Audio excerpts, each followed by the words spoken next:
बिस्मिल्लाहिर्रहमानिर्रहीम यानी शुरू करता हूँ उस खुदा का नाम लेकर जो बड़ा मेहरबान है, निहायत रहम वाला है। परंतु मुसलमान धर्म के भाई बहन तो जानते नहीं कि वो बड़ा मेहरबान निहायत रहम वाला अल्लाह कौन है, खुदा कौन है, सुप्रीम गॉड कौन है। ये जानकारी भी आज स्वयं उस रहमान अल्लाह ने स्वयं ही आकर देनी पड़ी, संत रूप में, दरवेश रूप में, सतगुरु रूप में।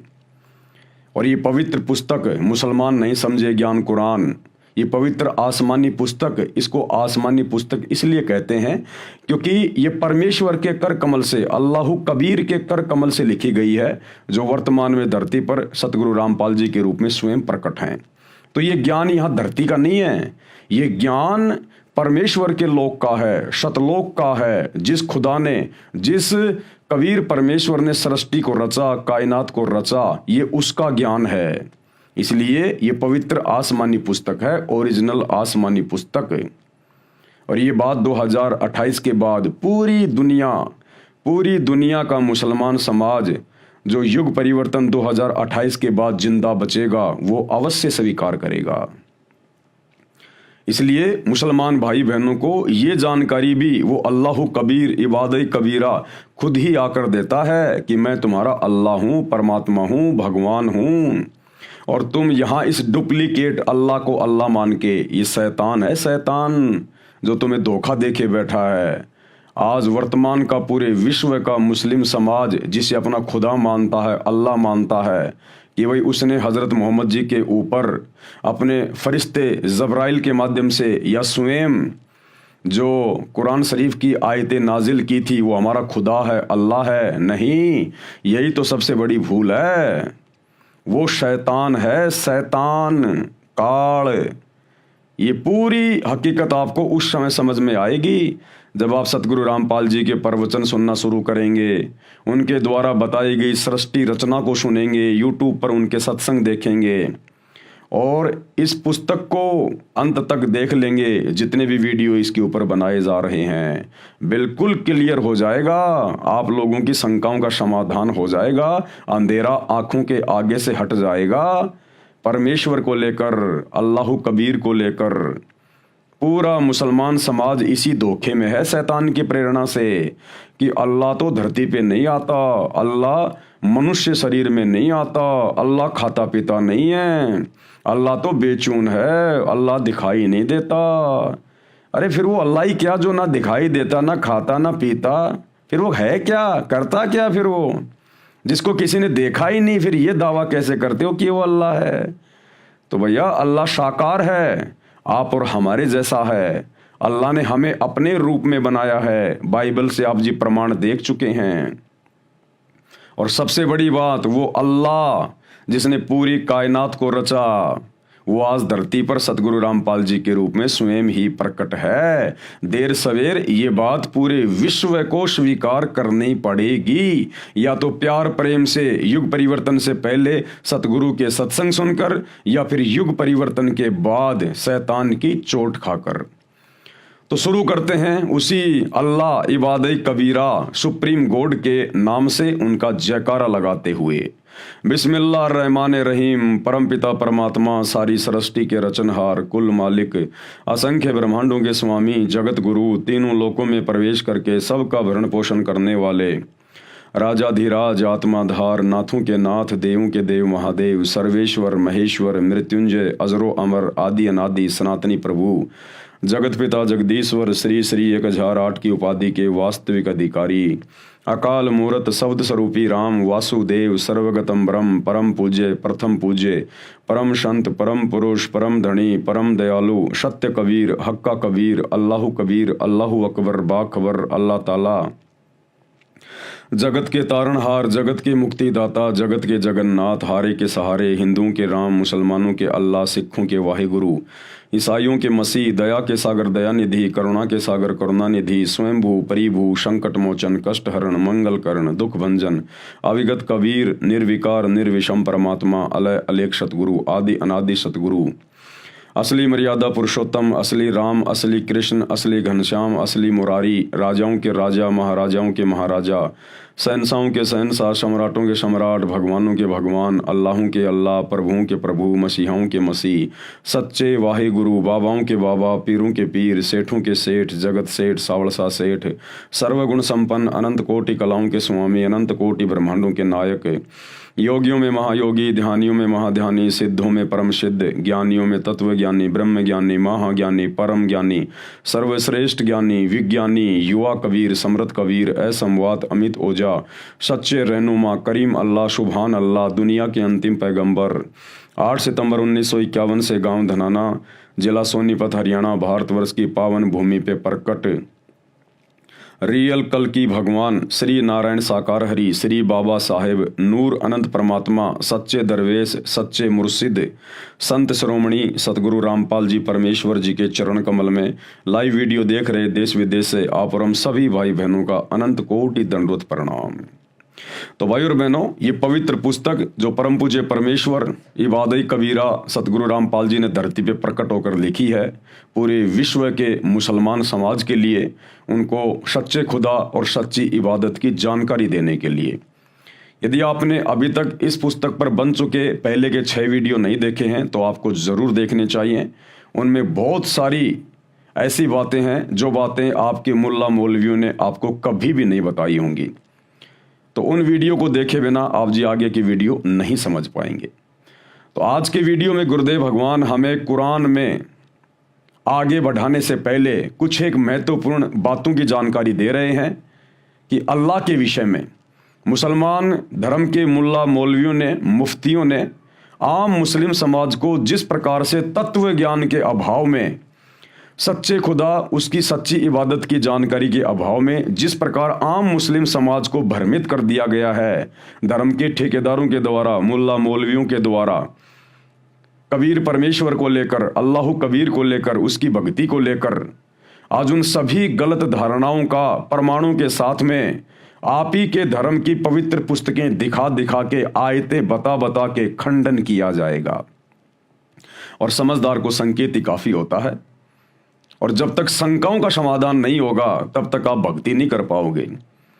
और सूक्ष्म वेद 5वें वेद में कहा गया है कि मां मुंडू उस संत की जिससे संशय ना जाए, कि धिक्कार है उस संत को, उस धर्म गुरु को जो समाज की शंकाओं का समाधान ना कर सके। कहते मां मुंडू उस संत की जिससे संशय ना जाए, काल खात है थोड़े बहुत, शंका सब जग को खाए।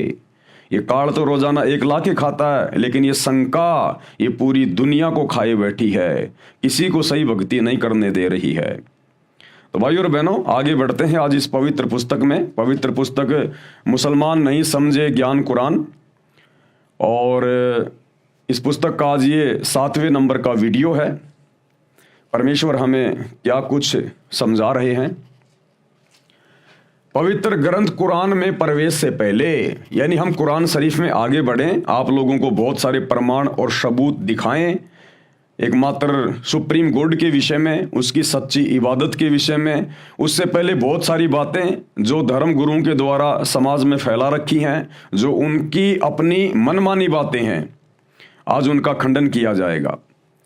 पवित्र ग्रंथ कुरान में प्रवेश से पहले पाक ग्रंथ कुरान को समझने के लिए कुछ मुख्य बातें हैं जिनका ध्यान रखना अनिवार्य है।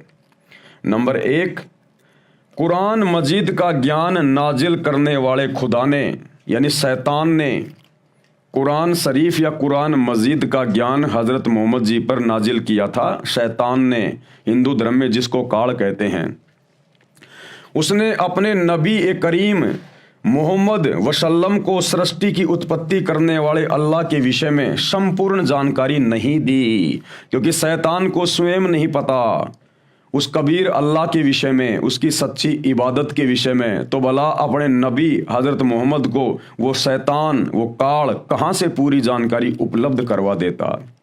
और जब नबी हजरत मोहम्मद को सृष्टि की उत्पत्ति के विषय में पूरी जानकारी नहीं है, तो भला कुरान शरीफ और कुरान मजीद में पूरी जानकारी कहाँ से मिल जाएगी, और कहाँ मुसलमान धर्म के मौलानाओं और आम मुस्लिम भाई बहनों के पास में होगी। इसका प्रमाण है सूर फुरकानी 25 आयत नंबर 59 में लिखा है कि हे मोहम्मद, अल्लाह ने सारी कायनात को 6 दिन में उत्पन्न किया, फिर आसमान में तख्त सिंहासन पर जा बैठा। उसकी खबर यानी संपूर्ण जानकारी किसी बाखबर यानी जानकार यानी तत्वदर्शी संत से पूछो। मुसलमान भाई जिसे अपना अल्लाह कहते हैं, खुदा कहते हैं, शैतान, अगर उसके पास में संपूर्ण जानकारी होती उस सुप्रीम गॉड के विषय में, पूरी सृष्टि की रचना के विषय में, सच्ची इबादत के विषय में, मोक्ष के विषय में, तो सूरत फुरकानी 25 आयत नंबर 59 में वो ये बिल्कुल भी ना कहता अपने नबी हजरत मोहम्मद को कि जिस अल्लाह ने 6 दिन में आसमान और ज़मीन के बीच में जो भी कुछ था उसको रचा और 7वें दिन तख्त यानी सिंहासन पे जा विराजा, उसकी खबर किसी बाखबर से जा पूछो। अगर उस डुप्लीकेट अल्लाह उस शैतान को पता होता तो वो किसी बाखबर से जाकर पूछने की बात नहीं कहता, नीचे एक आयत और लिख देता कि वो सुप्रीम गॉड, वो अल्लाह कबीर कहाँ रहता है, क्या करता है, कैसे मिलता है और क्या उसकी इबादत की प्रक्रिया है। लेकिन इस डुप्लीकेट अल्लाह को भी नहीं पता, इस शैतान को भी नहीं पता, इसीलिए तो कह रहा किसी बाखबर से जाके पूछो, वो बताएगा। इसका मतलब ना तो कंप्लीट ज्ञान मोक्ष का और कबीर परमेश्वर का, रियल खुदा का, ना तो हजरत मोहम्मद जी के पास है और ना ही कुरान शरीफ में, कुरान मस्जिद में है, और ना मुसलमान भाइयों के डुप्लीकेट अल्लाह के पास में है। फिर बेचारे आम मुस्लिम भाई बहनों के पास में ये ज्ञान कहाँ से आएगा। तो भाई और बहनों, वो बाखबर जिसके विषय में कहा जा रहा है कि उससे जाकर पूछो पूरी जानकारी अल्लाह के विषय में, उसकी सच्ची इबादत के विषय में, वो बाखबर वर्तमान में धरती पर सतगुरु रामपाल जी के रूप में प्रकट है। पूरे विश्व के मुसलमानों का सौभाग्य है अगर अपना आत्म कल्याण करवा सकते हैं तो। उसी बाखबर को गीता जी में तत्वदर्शी संत की संज्ञा दी गई है, अध्याय 4 श्लोक नंबर 34 में। ये वही खुदा है डुप्लीकेट जिसने गीता जी का भी ज्ञान दिया है। हिंदू धर्म में इसको काल कहते हैं। इसने अर्जुन से कहा श्री कृष्ण जी के शरीर में प्रेतवश प्रवेश करके गीता जी का ज्ञान बोलते समय कि अगर तुझे उस परम सनातन धाम की प्राप्ति करनी है जहाँ जाने के बाद भगत कभी लौटकर इस संसार में नहीं आता, जन्म और मरण में नहीं आता, उसके लिए तू किसी तत्वदर्शी संत की खोज कर। वो तत्वदर्शी संत तुझे बताएगा कि पूर्ण मोक्ष कैसे होगा। तो इस शैतान को, इस काल को कंप्लीट जानकारी नहीं है अध्यात्म के विषय में, पूर्ण परमात्मा के विषय में। नंबर 2, सूर अस-सूरा 42 आयत नंबर 1 और 2 में कोड वर्ड यानी जो मुक्ति के मंत्र हैं, जो मोक्ष के मंत्र हैं, जिनको जपने से मुक्ति होगी, चाहे हिंदू हो चाहे मुसलमान हो, पूरे विश्व का मानव जब तक उन 3 मंत्रों को प्राप्त नहीं करेगा जो मुसलमान धर्म की पवित्र पुस्तक में लिखे हुए हैं। कहाँ? सूर अस-सूरा 42 आयत नंबर 1 और 2 में, लेकिन वो कोड वर्ड में हैं, सांकेतिक शब्द हैं। उनका ज्ञान किसी मुसलमान को नहीं है। जो अहम है यानी बहुत ही महत्वपूर्ण है। आयत नंबर 1 में क्या लिखा है? हा मीम, इन 2 शब्दों का विश्व के किसी भी मुसलमान के पास कोई जवाब नहीं है। हा और मीम का मतलब क्या होता है ये भी सतगुरु रामपाल जी ने ही समझाया है, जो पिछले वीडियो में आप जी को बता दिया गया है।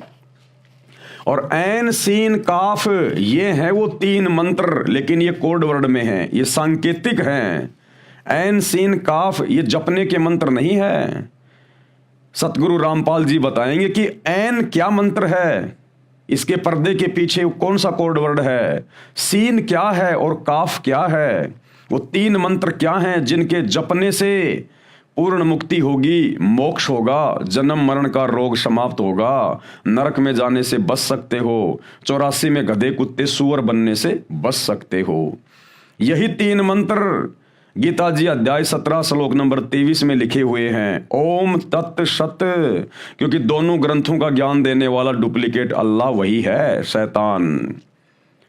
तो ना हिंदुओं को पता कि ओम तत्सत का क्या मतलब है, और ना विश्व के किसी मुसलमान और मौलानाओं को पता कि ऐन सीन काफ क्या है। और मुसलमान धर्म के अनुवादकों ने तो यहां तक लिख दिया कि इन आयतों का अर्थ तो अल्लाह ही जानता है। तो भाई वो अल्लाह आज धरती पे आ चुका है और उस अल्लाह ने इन तीनों का भेद खोल दिया है।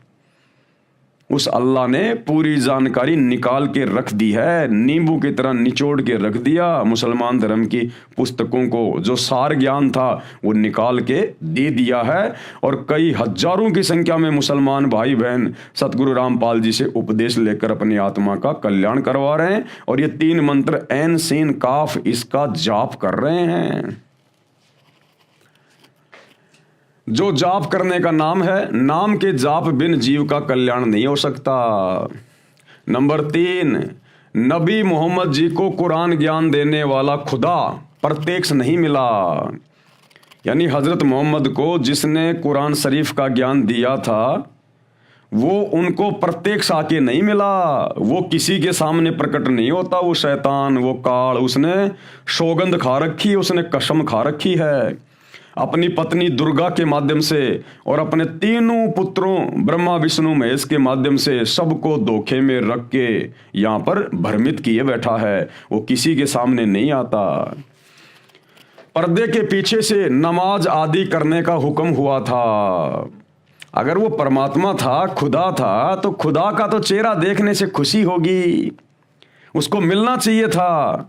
हजरत मोहम्मद जी के सामने प्रत्यक्ष प्रकट होना चाहिए था कि हजरत मैं हूं तेरा अल्लाह, मैं हूं तेरा खुदा। अरे वो भगवान काहे का जो अपने भक्तों से छुपता हुआ फिरे? वो अल्लाह कोई चोर है, कोई डकैत है, कोई कुकर्म कर रखा है क्या जो अपने भक्तों के सामने नहीं आता? अरे जो बाप अपने बच्चों के सामने नहीं आ रहा, इसका मतलब उसका मुंह काला है, यानी उसने कोई कुकर्म कर रखा है, उसको शर्म लग रही है, अपनी बेइज्जती का डर है, इसलिए वो अपने बच्चों के सामने नहीं आता। अन्यथा खुदा, हम सबका पिता, हम सबका बाप, जिसने हमको पैदा किया, और वो हमारे सामने आने से डर रहा है? क्यों डरेगा वो? लेकिन मुसलमान भाई जिसे अपना अल्लाह मानते हैं, खुदा मानते हैं, वो शैतान है। जब आप सतगुरु रामपाल जी के द्वारा बताई गई सृष्टि रचना को पढ़ेंगे, यूट्यूब पर जाकर वीडियो देखेंगे, सृष्टि रचना संत रामपाल जी, तो ये शैतान, ये काल कौन है जिसे मुसलमान भाई अपना खुदा मानते हैं, अल्लाह मानते हैं? ये क्यों किसी के सामने नहीं आता? इसने क्या गलती कर रखी है उस परमेश्वर के दरबार में, जिस कारण से उस अल्लाह कबीर ने, ओरिजिनल गॉड ने इसको श्राप दे रखा है, जिस कारण से ये किसी के सामने नहीं आता। नबी मोहम्मद जी को कुरान ज्ञान देने वाला खुदा प्रत्यक्ष नहीं मिला, पर्दे के पीछे से नमाज आदि करने का हुक्म हुआ। नंबर 4, नबी मोहम्मद जी को डरा धमकाकर कुरान मजीद वाला ज्ञान नाजिल किया, यानी उतारा। नबी मोहम्मद वसल्लम ने बताया था कि मेरा गला घोंट घोंट कर जिब्राइल फरिश्ते ने कुरान ज्ञान पढ़ने के लिए विवश किया, क्योंकि हजरत मोहम्मद जी अशिक्षित थे, वो पढ़े लिखे नहीं थे, उनको अक्षर ज्ञान नहीं था, अनपढ़ थे, और वो कह रहे हैं कि मेरे ऊपर जिब्राइल नाम के फरिश्ते ने मुझे डरा धमका के, मेरा गला घोट घोट के, दबा दबा के, और ज़बरदस्ती मेरे आत्मा में मेरा सीना चाक करके वो कुरान शरीफ की आयतें नाजिल की। अरे अल्लाह ऐसा करेगा क्या? अल्लाह अपने बच्चों को कभी दुख देगा, तकलीफ देगा क्या? अल्लाह इस प्रकार से मार मार के कुरान शरीफ पढ़ाएगा क्या अल्लाह? ये तो शैतान के काम है, काल के काम है। पिता कभी अपने बच्चों को दुख नहीं देता, दर्द नहीं देता।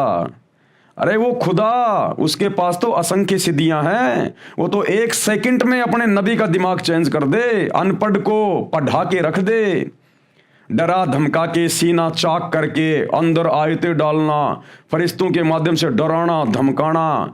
बेचारे हजरत मोहम्मद जी के पसीने छूट जाते थे, थर थर कांपा करता था डर के मारे जब उसके ऊपर आयतें नाजिल होती थी। तो वो ज्ञान ले रहा था, अज्ञान ले रहा था। क्या अल्लाह इतना भी समर्थ नहीं है जो प्यार प्रेम से किसी के अंदर अपना ज्ञान समाहित कर सके? अरे आदरणीय गरीबदास जी महाराज जी की जीवनी पढ़ना, गांव छुड़ानी, जिला झज्जर हरियाणा वाले की। यही कबीर परमात्मा अल्लाह कबीर जिंदा बाबा के रूप में 350 साल पहले गांव छुड़ाने में उनको आकर मिले और उनकी आत्मा को निकाल कर अपने शतलोक में लेकर गए, सचखंड में लेकर गए, 7वें आसमान पर उनको सारे ब्रह्मांड दिखाए, ब्रह्मा विष्णु महेश दिखाया, काल दिखाया, ये शैतान दिखाया, दुर्गा दिखाई, इनके लोक दिखाए, अपने सचखंड में लेके गए, वहाँ का वो सुंदर शहर दिखाया, वो नगर दिखाया, वहाँ के सुख दिखाए, ठाट बाट दिखाए कि बच्चों तुम पहले यहाँ रहा करते थे, तुम सब नीचे जो काल के शैतान के जाल में फंसे हुए हो ना, तुम यहाँ मेरे पास में रहा करते थे। और गरीबदास जी का परमेश्वर ने ज्ञान योग खोल दिया, उनको डराया नहीं, उनको धमकाया नहीं, उनका सीना चाक नहीं किया, गरीबदास जी के पसीने नहीं आए, उनकी जीवनी पढ़ना, परमेश्वर ने अपना आशीर्वाद दे दिया, अल्लाह कबीर ने उनका ज्ञान योग खोल दिया, उनकी दिव्य दृष्टि खोल दी। वो ज्ञान, वो घटनाएं लाखों साल करोड़ों साल पहले की और आगे की गरीबदास जी की आंखों के सामने यों की यों चित्रित हो रही हैं। और गरीबदास जी ने 24,000 वाणियों से युक्त और विश्व की सभी भाषाओं के शब्दों से युक्त अमर ग्रंथ सदग्रंथ साहिब की रचना की। ये होता है ज्ञान देना अल्लाह के द्वारा। और एक हजरत मोहम्मद को ज्ञान दिया गया, आयतें नाजिल की गई, डराया, धमकाया, गला घोटा गया, पसीने छूट गए, बेचारे की बुखार चढ़ जाता था। तो वो शैतान था, वो शैतान काल, अल्लाह नहीं था। आप लोगों को विश्वास के लिए कहीं किसी के मन में शंका ना रह जाए कि भाई सतगुरु रामपाल जी अपनी पुस्तक में यूं ही लिख रहे हैं हमको भ्रमित करने के लिए, क्योंकि चाहे हिंदू हो चाहे मुसलमान हो, ये मुल्ला मौलवी किसी को सच्चाई बताते नहीं तो फिर इनका धार्मिक धंधा खत्म हो जाएगा, इनकी रोजी रोटी पे संकट आ जाएगा। और आम मुस्लिम, आम हिंदू बेचारा इन ग्रंथों को कभी पढ़ता नहीं, कभी सच्चाई से वो परिचित नहीं हुआ। तो भाई और बहनों, सच्चाई अब खुदा आके बता रहा स्वयं धरती पे, सतगुरु रामपाल जी। और अपनी आंखों से देख लो, ये जीवनी हजरत मोहम्मद जी की है सल्लल्लाहु अलैहि वसल्लम। ये सतगुरु रामपाल जी ने नहीं लिखी है, ये सैकड़ों वर्षों से आप मुसलमान भाई लिख रहे हैं, आप लोग इसको पढ़ रहे हैं। और किसने लिखी है देख लो, मोहम्मद इनायतुल्लाह शुबानी इसके लेखक हैं। जीवनी हजरत मोहम्मद सल्लल्लाहु अलैहि वसल्लम, मोहम्मद इनायतुल्लाह शुबानी, अनुवाद नसीम गाजी फलाही।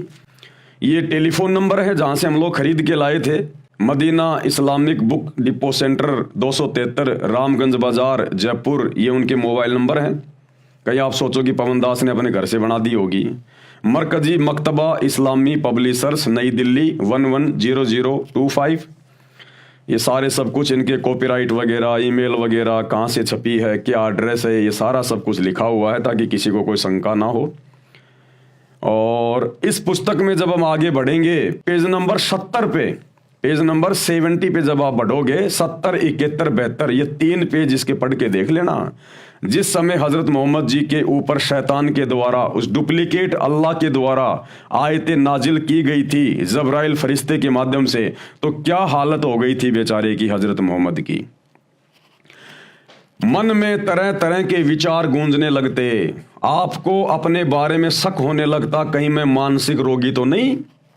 बेचारी की ये हालत हो गई थी, डर के मारे हजरत मोहम्मद सोच रहा है कि कहीं मैं पागल तो नहीं हो गया, कहीं मैं मानसिक रोगी तो नहीं हो गया।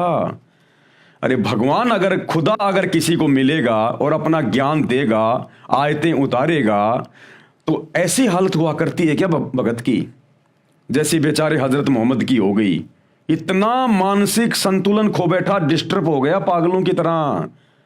उसकी जीवनी में लिखा जा रहा है, क्या कह रहे हैं, मन में तरह तरह के विचार गूंजने लगते, आपको अपने बारे में शक होने लगता, कहीं मैं मानसिक रोगी तो नहीं, कहीं मुझ पर भूत प्रेतों का कोई असर तो नहीं है। अरे भूत प्रेतों का ही तो असर था। ये शैतान, मुसलमान जिसे अपना अल्लाह समझते हैं, ये भूतों का सरदार ही तो है, ये प्रेतों का सरदार ही तो है शैतान। कहीं भूत प्रेतों का कोई असर तो नहीं। आपने अपनी बीवी खदीजा को सारा हाल सुनाया, दिल पर जो बीत रही थी वह भी बताया। खदीजा ने सारी बातें ध्यान से सुनी, फिर आपको ढारस बधाई, आपको हिम्मत दी। और क्या बोली? मेरे जीवन साथी आप फिक्र ना करें, आप जैसे सज्जन पर शैतान कैसे काबू पा सकता है? अरे उसने तो पा लिया। फिर जब रमजान आया तो आप सलल यानी हजरत मोहम्मद जी पहले की तरह फिर गुफा में चले गए, हर चीज से कटकर चिंतन मनन और इबादत में लग गए। इबादत करता किसकी बेचारा? इबादत करने को थी नहीं उसके पास में। किसी समय घर वाले भी आ जाते, वे आपको देखकर अपनी आंखें ठंडी करते और कुछ खाना पानी रख जाते। यानी गुफा में जाके, हीरा की गुफा में जाके और समाधि लगा के बैठ जाया करता था, क्योंकि ये अच्छी आत्मा थी, ये शंकर जी के लोक से आई हुई आत्मा थी। हजरत मोहम्मद जी शंकर जी के गण थे, तो इनको भक्ति करने की वो तड़फ थी, लेकिन मार्ग इनको मिल नहीं रहा था। हर चीज से कटकर चिंतन मनन और इबादत में लग गए। किसी समय घर वाले भी आ जाते, वे आपको देखकर अपनी आंखें ठंडी करते और कुछ खाना पानी रख जाते। बेचारे घर वाले आ जाते और देख जाते कि हाँ भाई भगत जी ठीक ठाक बैठे हैं, कोई दिक्कत ताकत नहीं है इनको फिलहाल, तो घर वाले भी थोड़ा सब्र करते। गरीब और जरूरतमंद भी आते रहते, आप उनकी भी मदद करते। इसी तरह रमजान के कुछ दिन बीत गए। एक दिन आप सलल गुफा में आराम कर रहे थे, सुबह का सुहाना समय था। अचानक एक फरिश्ता दिखाई दिया। अब वो जबरील आ गया, शैतान के द्वारा भेजा गया फरिश्ता। अचानक एक फरिश्ता दिखाई दिया, बहुत ही खूबसूरत और हसीन फरिश्ता, हाथ में हसीन रेशम का एक टुकड़ा भी था। बोला पढ़ो। अब वो जिब्राइल नाम का फरिश्ता आया और हजरत मोहम्मद को बोला पढ़ इसको। अब हजरत मोहम्मद बेचारा अनपढ़, क्या पढ़े भाई? वो बोला साहब मुझे तो पढ़ना नहीं आता। तो उस फरिश्ते ने हजरत मोहम्मद को डराया, धमकाया, उसका गला दबाया और जबरदस्ती उसका सीना चाक करके वो आयतें उसके अंदर डाली। आप सलल घबरा गए और फरमाया मुझे पढ़ना नहीं आता। आप सलल को ऐसा महसूस हुआ जैसे वह शरीर को भींच रहा है, जैसे प्रेत शरीर को भींचता है ना, ऐसे जबरदस्ती करता है, जैसे वह शरीर को भींच रहा है। फिर छोड़ दिया और कहा पढ़ो। फरमाया मुझे पढ़ना नहीं आता। अब बेचारा हजरत मोहम्मद बोला भाई साहब मुझे पढ़ना नहीं आता, जबरदस्ती क्या पढ़ूं मैं? फिर आप सलल को महसूस हुआ जैसे वह शरीर को भींच रहा है, फिर छोड़ दिया और कहा पढ़ो। आप सलल को अंदेशा हुआ कि वह फिर शरीर और भींचेगा और इस बार और जोर से भींचेगा। अब हजरत मोहम्मद जी बेचारे डर गए पूरी तरह से कि 2 बार तो इसने मेरे को भींच लिया, जान निकलने वाली हो गई, अब की बार भी ये मुझे भींचेगा। इसी प्रकार से डर गया बेचारा और बोला क्या पढ़ूं? हजरत मोहम्मद जी बोले क्या पढ़ूं भाई? फरिश्ता बोला पढ़ो अपने रब के नाम से जिसने पैदा किया इंसान को खून की फुटकी से। पढ़ो तुम्हारा मेहरबान रब ही है जिसने कलम से सिखाया इंसान को वह कुछ सिखाया जो उसे मालूम ना था। फरिश्ते के बताने पर आप सल्लल्लाहु ने यानी हजरत मोहम्मद ने पढ़ा, पढ़ते ही याद हो गया। यानी फरिश्ते की शक्ति से हजरत मोहम्मद ने पढ़ा तो पढ़ते ही याद हो गया, चित्त पर अंकित हो गया, यानी दिमाग में बिल्कुल याद हो गया। फिर फरिश्ता चला गया। आप सलल उठ खड़े हुए, भय से दिल बैठा जा रहा था। मुसलमान भाइयों ध्यान से पढ़ो। अरे अगर अल्लाह मिलेगा या अल्लाह का भेजा हुआ कोई फरिश्ता आएगा तो वो डराएगा नहीं, धमकाएगा नहीं। अरे हम इबादत क्यों करते हैं, भक्ति क्यों करते हैं? अल्लाह की प्राप्ति के लिए, अल्लाह को देखने के लिए, अल्लाह के लोक में जाने के लिए। और यहां तो भैया फरिश्ते से इतना डर बैठ रहा है और अपने उस डुप्लीकेट अल्लाह को देख लोगे तो कलेजा बाहर आ जाएगा। उस शैतान का चेहरा अगर देख लोगे तो जो सतगुरु रामपाल जी ने बताया, विकराल चेहरा, लंबे लंबे दांत, ओछा माथा, भयंकर। जब फरिश्ते से इतना डर गया हजरत मोहम्मद, तुम्हारा नबी डर गया, तो सोचो जब तुम लोग आम मुसलमान, आम व्यक्ति अगर कभी आमना सामना हो गए तो क्या हाल होगा? तुम क्या इबादत कर रहे हो? क्या भगवान अपने बंदे के ऊपर इस प्रकार से आयतें नाजिल करता है क्या? ये शैतान का काम है।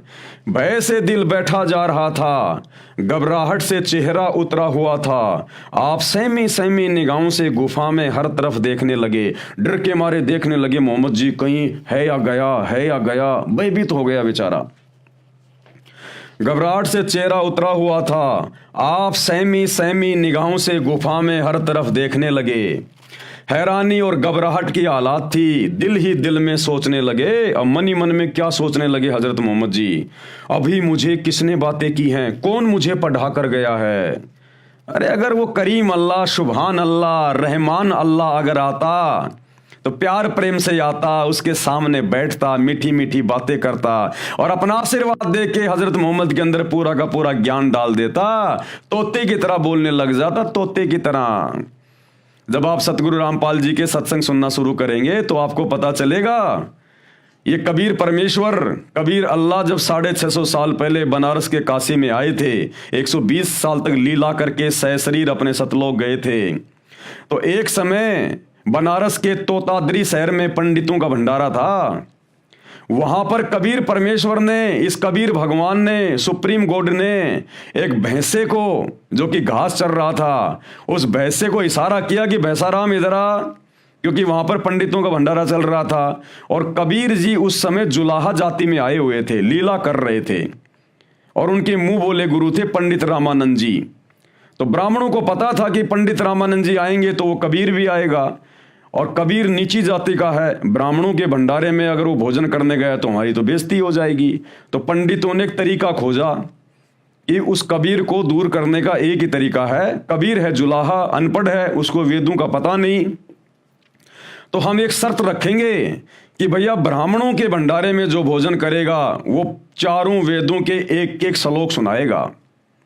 तो कबीर को तो आते नहीं श्लोक, वो पंडित ऐसा सोच रहे थे और हमारी ये बला टल जाएगी, कबीर दूसरे भंडारे में जाके भंडारा कर लेगा। तो जैसे कबीर जी भंडारे में जाने लगे, पंडितों ने रोक दिया, बोला जी 4 वेदों के एक एक श्लोक सुनाओ। तो कबीर जी ने, अल्लाह कबीर ने, इस समर्थ भगवान ने, मुसलमानों ध्यान देना, क्या होता है ज्ञान देना, क्या होता है दिव्य दृष्टि खोलना, क्या होता है आयतें नाजिल करना। इस कबीर अल्लाह ने, सुप्रीम गॉड ने, एक भैंसाराम घास चर रहा था, केवल हाथ का इशारा किया था, भैंसाराम इधर आना। उनको तो हाथ का इशारा करने की भी जरूरत नहीं थी, लेकिन वो तो उन पंडितों को दिखाने के लिए परमेश्वर ने कहा भैंसाराम इधर आ। तुरंत वो भैंसाराम, वो भैंसा तुरंत आ गया और खड़ा हो गया अपने परमेश्वर के सामने। और कबीर जी ने कहा कि भैंसाराम, इन पंडितों को चारों वेदों के एक एक श्लोक सुना दे। तो भैंसाराम ने तुरंत इंसानी भाषा में बोलना शुरू कर दिया। उस जानवर ने आशीर्वाद दिया था, कबीर जी ने थपकी मारी थी पीठ पे, उसने इंसानी भाषा में बोलना शुरू कर दिया, संस्कृत में। और वो श्लोक सुनाए जो वेदों में लिखे थे कि तुम्हारे सामने खड़ा है ये कबीर अल्लाह, ये कबीर देव, यही है सारी सृष्टि का मालिक। फिर कबीर परमेश्वर ने कहा कि भाई भैंसाराम, ये 4 वेदों के 4 मंत्र जो तूने पंडितों को संस्कृत में सुनाए ना, बेटा इनका हिंदी में भी अनुवाद करके बता दे इन पंडितों को, कहीं इनको शंका ना रह जाए कि भैंसाराम को हिंदी में अनुवाद करना नहीं आता। तो भैंसाराम ने हिंदी में अनुवाद किया कि ये तुम्हारे सामने जो खड़ा है ना, ये सारी सृष्टि का रचयिता है, पूरी कायनात का, ये कबीर देव, ये कबीर अल्लाह है ये। उसके बाद वो पंडित बिल्कुल शर्मिंदे हो गए और कबीर जी से उपदेश लिया, अपनी भक्ति शुरू कर दी। अरे तो वो कबीर भगवान, वो सुप्रीम गॉड, वो ओरिजिनल अल्लाह जब एक जानवर को, एक भैंसे को आशीर्वाद दे के संस्कृत बुलवा सकता है इतनी आसानी से, तो बताओ फिर हजरत मोहम्मद जी को यदि वही अल्लाह, सुप्रीम गॉड, अल्लाह कबीर यदि आयतें नाजिल कर रहा था या अपने फरिश्ते के माध्यम से करवा रहा था, तो उस अल्लाह ने भैया अपने बंदों को डराने की, धमकाने की, भयभीत करने की जरूरत नहीं है। ये शैतान था जो हजरत मोहम्मद जी को आयतें नाजिल करवा रहा था, और इसका यही तरीका होता है। भय से दिल बैठा जा रहा था, घबराहट से चेहरा उतरा हुआ था। आप सहमी सहमी निगाहों से गुफा में हर तरफ देखने लगे। हैरानी और घबराहट की हालत थी। दिल ही दिल में सोचने लगे, अभी मुझे किसने बातें की हैं, कौन मुझे पढ़ा कर गया है। फिर तेजी से गुफा से बाहर आए। अब आप सल्लल्लाहु यानी हजरत मोहम्मद पहाड़ की घाटियों से गुजरने लगे और देखो क्या हालत हो गई बेचारे की, पूरा शरीर थर थर कांप रहा था। अरे अल्लाह अगर मिलेगा तो ये हाल होगा क्या? अल्लाह मिलेगा तो खुशी होगी, खुशी, प्रसन्नता होनी चाहिए, दिल गद गद हो जाना चाहिए कि ये मनुष्य जन्म मुझे अल्लाह की इबादत के लिए तो मिला है, और अल्लाह मिल जाए उससे बड़ी खुशी की और बात क्या। और हजरत मोहम्मद जी तुम्हारे नबी थर थर कांप रहे थे, थर थर, पूरा शरीर थर थर कांप रहा था। दिल में बार बार ख्याल आता कि शुरू में जो शोपन दिखाई दिए वे तो बिल्कुल सच्चे निकले, उनसे बहुत सी नई बातें मालूम हो गई, जिस चीज की तलाश थी वह खुलकर सामने आ गई। लेकिन वह कौन था जो अभी यहां खड़ा था? वह कौन था जो पढ़ने के लिए कह रहा था? अचानक एक आवाज आई, मोहम्मद। वो फरिश्ता फिर से बोला, शैतान फिर से बोला, मोहम्मद। आप सलल चौंक पड़े, घबरा कर सिर ऊपर उठाया, देखा तो वही फरिश्ता आदमी की सूरत में खड़ा था। वह पुकार कर कह रहा था, मोहम्मद तुम अल्लाह के रसूल हो और मैं जिब्रील हूं। अब वो अल्लाह कौन था? वो शैतान था, शैतान। पेज नंबर 71 ध्यान से पढ़िए। आप सलल की घबराहट और बढ़ी। अरे बताओ, अरे ये बात मालूम होने के बाद कि तुम अल्लाह के रसूल हो, ये तो खुशी होनी चाहिए। आज पूरा मुसलमान समाज ये कहकर कि हमारे नबी हजरत मोहम्मद अल्लाह के रसूल थे, पैगंबर थे, बड़ी खुशी खुशी बातें बोलते हैं। तुम्हारा पैगंबर तो ये बातें सुन के डर गया था, वो तो घबरा गया था बेचारा, पसीने से थर थर हो रहा था, डर के मारे रोंगटे खड़े हो गए। बताओ, रोंगटे भी खड़े हो गए हजरत मोहम्मद के, इतना डर गया। भय से कदम रुक गए, कभी दाई तरफ देखते कभी बाई तरफ कि ये सूरत आंखों से ओझल हो। हजरत मोहम्मद सोच रहा था कि ये सूरत मेरी आंखों से दूर हट जाए। और बताओ, भगवान को या भगवान के किसी फरिश्ते को ये कहा जाता है कि मेरी आंखों से दूर हो जा, मैं डर रहा हूं, मैं तो मर जाऊंगा, बस दूर हो जा मेरी आंखों से। तो कौन हो सकता हो? विचार करो मुसलमान भाइयों। ये मुल्ला मौलवी तुम्हारे को हकीकत नहीं बताएंगे, सच्चाई नहीं बताएंगे जो तुम्हारे धर्म की पुस्तकों में हजरत मोहम्मद जी की जीवनी में लिखी हुई है। लेकिन जिधर देखते वही दिखाई देता, जिधर मुंह करते वही मौजूद होता। आगे बढ़े या पीछे हटें, नजरें नीची करें या ऊपर उठाएं, हर तरफ और हर जगह वही फरिश्ता दिखाई देता। देर, बहुत देर हो गई। आप सल्लल्लाहु इसी प्रकार थर थर कांपते रहे और ना जाने क्या क्या सोचते रहे, यानी मन में भय, डर। उधर बीवी खजीदा ने गुफा में आप सल्लल्लाहु के पास आदमी भेजा। आप सल्लल्लाहु वहां ना मिले, रिश्तेदारों के यहाँ दिखवाया, वहां भी ना थे, यहाँ वहां आदमी दौड़ाया, लेकिन न मिलना था और ना मिले। फरिश्ता चला गया। आप सल्लल्लाहु यानी हजरत मोहम्मद खजीदा के पास आए और देखो क्या हाल हो गया बेचारे का। भय से कांपते हुए और पसीने में नहाते हुए आते ही फरमाया, मुझे कुछ उठा दो, कुछ उठा दो। वो कहते ना कि बेचारे के जाडा चढ़ गया, जाडा, सर्दी चढ़ गई हजरत मोहम्मद के। इतना भयभीत हो गया तुम्हारे अल्लाह को देख के, शैतान को देख के, शैतान के फरिश्ते को देख के। वो शैतान तो किसी के सामने आता ही नहीं है, उसके द्वारा भेजे गए उस फरिश्ते को देख कर भी इतना भयभीत हो गया। तो सोचो, जिस दिन मुसलमानों तुम अपने उस डुप्लीकेट अल्लाह के दर्शन कर लोगे, शैतान के काल के, तुम्हारा कलेजा निकल के आ जाएगा बाहर। गीता जी का ज्ञान श्री कृष्ण में प्रवेश करके इसी ने दिया था।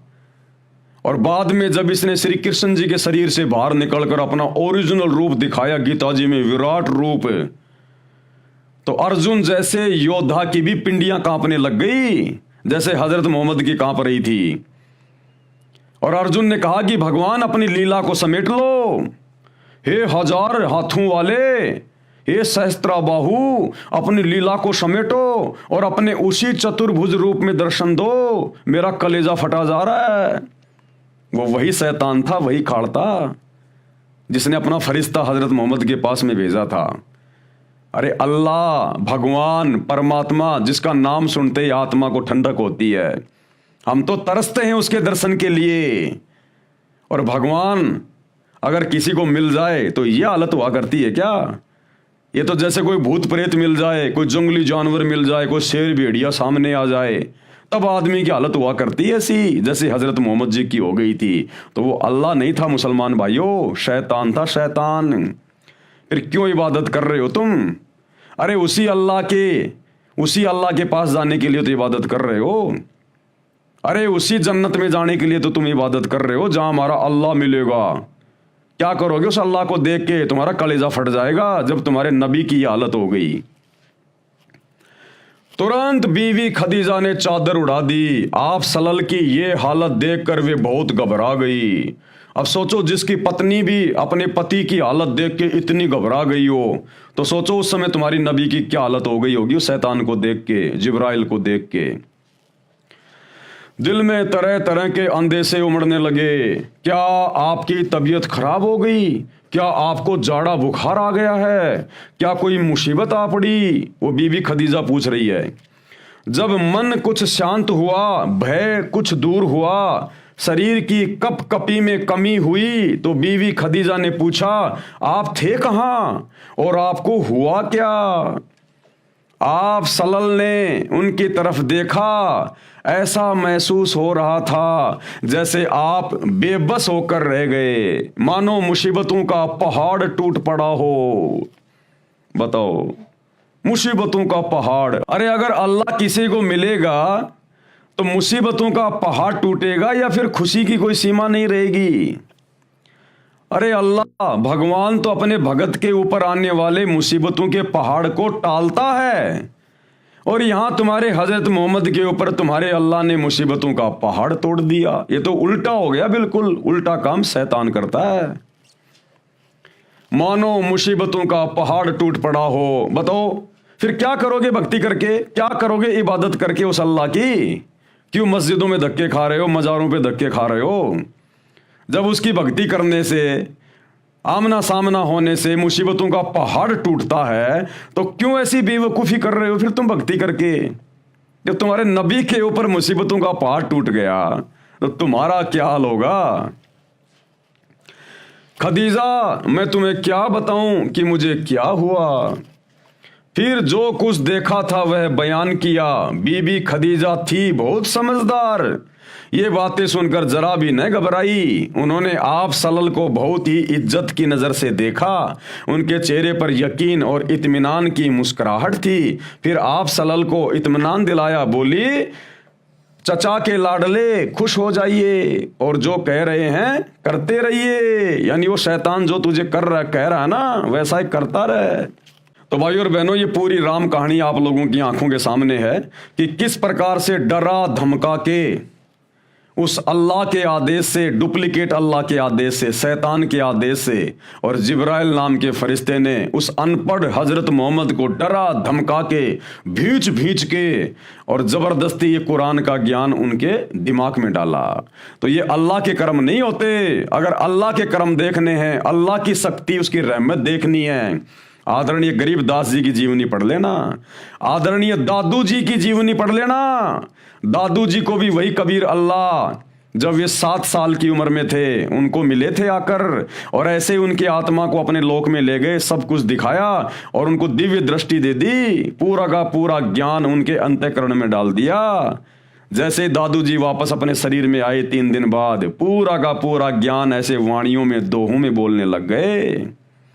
दादू नाम कबीर की, जय कोई ले वह ओट हैं, और उसको कबूल आगे नहीं काल बजर की चोट। जो कबीर जी का नाम ले लेगा, उसकी भक्ति करेगा, उसको इस काल की, शैतान की कभी चोट नहीं पड़ेगी। और हजरत मोहम्मद को शैतान अपने फरिश्ते के माध्यम से भींच भींच के, डरा डरा के और जबरदस्ती ज्ञान दे रहा है। तो ये शैतान के कर्म हैं, शैतान के कर्म। ये पेज नंबर 72 है भाइयों और बहनों। ये थोड़ी देर बाद आपको दिखाएंगे, ये दूसरे मैटर से संबंधित है। अब हम वापस चलते हैं वहीं पर। मुसलमान नहीं समझे ज्ञान कुरान, गुरुदेव भगवान क्या बता रहे हैं। नबी मोहम्मद जी को डरा धमकाकर कुरान मजीद वाला ज्ञान नाजिल किया, यानी उतारा गया। नबी मोहम्मद वसल्लम ने बताया कि मेरा गला घोंट घोंट कर जिब्राइल फरिश्ते ने कुरान का ज्ञान पढ़ने के लिए विवश किया। अभी आपने जीवनी हजरत मोहम्मद से अपनी आंखों से देख लिया। तीसरी बार जब गला भींचा तो लगा कि मेरी जान निकल जाएगी। एक प्रकार की वह यानी संदेश जब आती थी तो उसमें नबी जी को बहुत कष्ट होता था। जब एक आयत आती थी, एक संदेशा आता था, तो कहते हैं हजरत मोहम्मद को बड़ा कष्ट होता था, जबरदस्ती उसके अंदर डाला जाता था। यह शैतान के कर्म है। यह वह जब आती थी वह यानी संदेशा, तो घंटियां बजती सुनाई देती थी। नबी जी ने बताया कि मुझे बहुत कष्ट होता था। नंबर 6, नबी मोहम्मद जी की शेष मेराज सत्य है जो इस प्रकार है। पवित्र कुरान मजीद का अमृत ज्ञान पाक आत्मा हजरत मोहम्मद जी को मिला। हजरत मोहम्मद जी थे तो कुरान का ज्ञान हमारे बीच में है, इसलिए नबी मोहम्मद जी का अनुभव कुरान मजीद से कम महत्व नहीं रखता। अल्लाह के रसूल मोहम्मद जी की जीवनी में एक अनमोल प्रसंग है जो इस प्रकार है। जीवनी हजरत मोहम्मद में एक और प्रसंग बता रहे हैं गुरुदेव भगवान। एक सुबह नबी मोहम्मद जी ने अपने साथियों को आप बीती बताई और कहा कि आज रात्रि में जिब्राइल फरिश्ता आया, मेरे सीना चाक करके खोल करके पवित्र वस्तु डाली और फिर वैसा ही कर दिया। फिर मुझे एक बुराक नामक खच्चर जैसे जानवर पर बैठाकर आकाश में उड़ा ले गया। प्रथम आसमान पर जन्नत यानी स्वर्ग में ले गया। वहां एक आदमी जन्नत तथा जहन्नुम के बीच में बैठा था। फिर क्या देखा हजरत मोहम्मद ने? वहां एक आदमी नरक और स्वर्ग यानी जन्नत और जहन्नुम के बीच में बैठा हुआ था और कभी बाईं तरफ देख के रोता था तो कभी दाईं तरफ देख के खुश हो रहा था। जब हजरत मोहम्मद ने उस जिब्राइल से पूछा कि ये व्यक्ति कौन है, ये बाईं तरफ देख रहा है नरक की तरफ, जहन्नुम की तरफ, तो ये रोता है, दुखी हो रहा है, और दाईं तरफ जब ये जन्नत की तरफ देख रहा है, स्वर्ग की तरफ देख रहा है, तो ये खुश हो रहा है। तो जिब्राइल ने कहा, ये तुम इंसानों का बाप हजरत आदम है, हजरत आदम। इधर बाईं तरफ जहन्नुम में इसकी वो संतान है जो इसकी बात नहीं माना करती थी, भक्ति नहीं किया करती थी। तो जब उनको नरक में पड़ा हुआ देख रहा है, दुख उठाते हुए देख रहा है, चीखते चिल्लाते देखता है, तो ये रो रहा है, दुखी हो रहा है। और इधर राइट साइड में दाईं तरफ जन्नत में, स्वर्ग में अपनी अच्छी आत्माओं को देखता है जो सुख भोग रही हैं, तो ये खुश होता है। तो किसको देखा वहां पर? हजरत आदम को। यानी भाइयों और बहनों, अल्लाह कबीर ये पुस्तक लिख के सारी बातें बता रहे हैं और तुम्हारे ही पवित्र ग्रंथों में से पूरी सच्चाई बता रहे हैं। मुसलमान भाई बहन अपने मुल्ला मौलवियों के कहने से जिस अज्ञान को अपने जहन में बैठा के घूम रहे हैं ना कि भैया कयामत के दिन सभी आत्माओं को जो इन कब्रों में दबाए हुए हैं, इन सब को बाहर निकाला जाएगा और जिसने जैसे भी अच्छे और बुरे कर्म किए हैं उस आधार से फिर उनको जहन्नुम में या जन्नत में भेजा जाएगा। अरे अभी तो कयामत आई भी नहीं और तुम्हारे हजरत आदम ऊपर बैठे, वो कब निकल के चले गए कब्र से? अभी तो कयामत आई भी नहीं भाई, फिर वो कैसे चले गए ऊपर? और खुद तुम्हारे हजरत मोहम्मद जी कह रहे हैं, अपनी आंखों से देख के आए हैं। तो मुसलमान समाज के भाइयों, तुम किसकी बात को ज्यादा सत्य मानोगे? अपने मुल्ला मौलवियों की बातों को या अपने नबी हजरत की बातों को? तुम्हारे मुल्ला मौलवी कहते हैं कि हमारे जितने भी पैगंबर हैं, जितने भी मुसलमान हैं जो कब्रों में दबे पड़े हैं, जब कयामत का दिन आएगा सबको निकाला जाएगा। जिसने अच्छे कर्म किए हैं वो जन्नत में जाएगा और जिसने बुरे कर्म किए हैं वो जहन्नुम में जाएगा। उधर बाई तरफ जहन्नुम में, नरक में हजरत आदम की बद संतान दुख भोग रही हैं, नरक में पड़ी हुई है। और दाई साइड में, राइट साइड में, जन्नत में उसकी अच्छी संतानें सुख भोग रही हैं। तो तुम्हारा तो बाबा आदम भी कब्र से बाहर निकलकर ऊपर बैठा है, अभी कयामत तो आई नहीं, कैसे चला गया? और बाबा आदम की अच्छी संतानें और बुरी संतानें वो भी ऊपर बैठी हुई हैं, वो कब निकल के चली गई कब्रों से? अभी कयामत का तो दिन आया ही नहीं। खुद तुम्हारे नबी कह रहे हैं, अपनी आंखों से देखा हुआ हाल बयान कर रहे हैं। तो मुसलमानों तुम किसकी मानोगे, इन मुल्ला मौलवियों की या फिर अपने नबी की? तो भाई और बहनों विचार कर लेना इन बातों पे। ये मनमाना आचरण है जो तुम लोगों को मुल्ला मौलवियों के द्वारा पढ़ा दिया गया है। परमात्मा धरती पे आए हुए हैं संत रामपाल जी के रूप में, बेड़ा पार करवा लो, कुछ भी लेना देना नहीं है। क्या कह रहे हैं ध्यान से पढ़ लीजिएगा। प्रथम आसमान पर जन्नत यानी स्वर्ग में ले गया। वहां एक आदमी जन्नत तथा जहन्नुम के बीच में बैठा था। जन्नत स्वर्ग की ओर मुख करता था तो खिलखिलाकर हंसता था, तब जहन्नुम नरक की ओर देखता था तो फूट फूट कर रोने लगता था। मैंने यानी नबी मोहम्मद जी ने जिब्राइल फरिश्ते से पूछा कि हे जिब्राइल, ये आदमी कौन है तथा ये दाईं ओर मुख करता है तो खिलखिलाकर हंसता है तथा बाईं ओर देखता है तो रोने लगता है, कारण क्या है? जिब्राइल फरिश्ते ने बताया कि ये सब आदमियों का पिता आदम जी है। भाई और बहनों क्या बताया? ये सब इंसानों का पिता आदम जी है। बाईं ओर दोजख यानी नरक है, नरक में इसके बुरे कर्म करने वाली संतान है, वह नरक में कष्ट भोग रही है। अरे हजरत जी की बुरी संतानें कब पहुंच गई? वो तो कयामत के दिन जानी थी ना, वो कब्रों से निकल के कब उड़ के चले गए। जो अल्लाह के बताए भक्ति मार्ग पर नहीं चली उसे दुखी देखकर रोता है, तथा दाईं ओर जन्नत है, उसमें इनकी वह संतान है जिसने अल्लाह के आदेश अनुसार इबादत की, जो महासुखी है, उसे देखकर खुशी से हंसता है। हजरत मोहम्मद जी ने आगे बताया कि जब मैं जिब्राइल के साथ बाबा आदम के निकट गया तो उन्होंने कहा कि आओ नेक नबी, नेक बेटे, ये कहकर मुझे सीने से लगाया। हजरत आदम जी ने हजरत मोहम्मद जी को अपने सीने से भी लगाया। अभी आपको जीवनी हजरत मोहम्मद से दिखाएंगे, जीवनी हजरत मोहम्मद से। अरे फिर तो यकीन करोगे, क्या अपने नबी की आंखों देखी बात भी नहीं मानोगे मुसलमानों?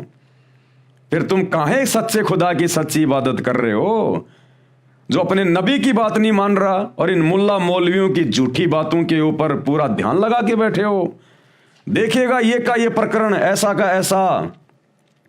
वही पवित्र पुस्तक जीवनी हजरत मोहम्मद जो अभी आपको दिखाई गई थी, ये जीवनी हजरत मोहम्मद, इसका पेज नंबर 72, इस पर क्या लिखा हुआ है आपकी आंखों के सामने है। वहां कुदरत के जो जलवे देखे थे उनको भी बयान किया। आप सल्लल्लाहु ने फरमाया कि इस तरह हजरत जिब्रील अलैहि मुझे पहले आकाश पर ले गए। कौन कह रहा है? हजरत मोहम्मद, कि वो जो जिब्रील नाम का फरिश्ता था मुझे पहले आकाश पर ले गया, यानी जन्नत में ले गया, स्वर्ग में। वहां इंसानों के बाप हजरत आदम अलैहि मिले। देखो भाई, अपने नबी की तो बात मान लो कम से कम। आपके नबी हजरत मोहम्मद कह रहे हैं कि मुझे वहां कौन मिले? वहां इंसानों के बाप हजरत आदम अलैहि मिले। उनका हाल ये था कि जब दाईं ओर देखते थे तो खिल उठते और हंसने लगते, और बाईं ओर देखते तो मारे गम के आंसू भर लाते। यानी तुम्हारा हजरत आदम भी सुखी नहीं है। जिस जन्नत में जाने की तुम भक्ति कर रहे हो ना, अरे उस जन्नत में तुम्हारा हजरत आदम भी सुखी नहीं है। अरे तुम कहां से सुखी हो जाओगे? वो भी कभी रो रहा है, कभी दुखी हो रहा है, कभी हंस रहा है। तो जिस जन्नत में तुम्हारा, जिसे तुम अपना प्रथम नबी मानते हो हजरत आदम, वो भी सुखी नहीं है। सुख का स्थान एक ही है, सतलोक सचखंड। मन तू चल रहे सुख के सागर, जहां शब्द सिंधु रत्नागर। चार मुक्ति जहां चंपी करती माया हो रही दासी, और दास गरीब अभय पद पर से वो मिले राम अविनाशी। वो सच्चा खुदा इबादई कबीरा, सुप्रीम गॉड अल्लाह कबीर। कहते हैं उसके सतलोक में, उसके सचखंड में वो परम सुख है। इस शैतान के लोक में चाहे जन्नत में जाओ, चाहे कहीं भी जाओ, सुख नाम की चीज नहीं है। तो हजरत आदम खुद बेचारा दुखी, महादुखी, जन्नत में बैठ के भी रो रहा है, दुखी हो रहा है। तो बताओ तुम क्या करोगे उस जन्नत में जाके? तो क्या देखा उन्होंने? उनका ये हाल था कि जब दाईं ओर देखते तो खिल उठते और हंसने लगते, और बाईं ओर देखते तो मारे गम के यानी दुख के आंसू भर लाते। क्योंकि दाईं ओर उनकी नेक संतान औलाद के कर्म थे, और बाईं ओर बुरी औलाद के कर्म थे। हजरत आदम अलैहि ने आप सलल को देखा तो बोले, तुम्हारा आना मुबारक ए नेक नबी, ए नेक बेटे। आप सलल ने पूछा, अब हजरत मोहम्मद जी ने पूछा, क्योंकि हजरत मोहम्मद जी को क्या पता कि ये कौन इंसान है, उन्होंने कभी उनकी शक्ल तो देखी नहीं थी।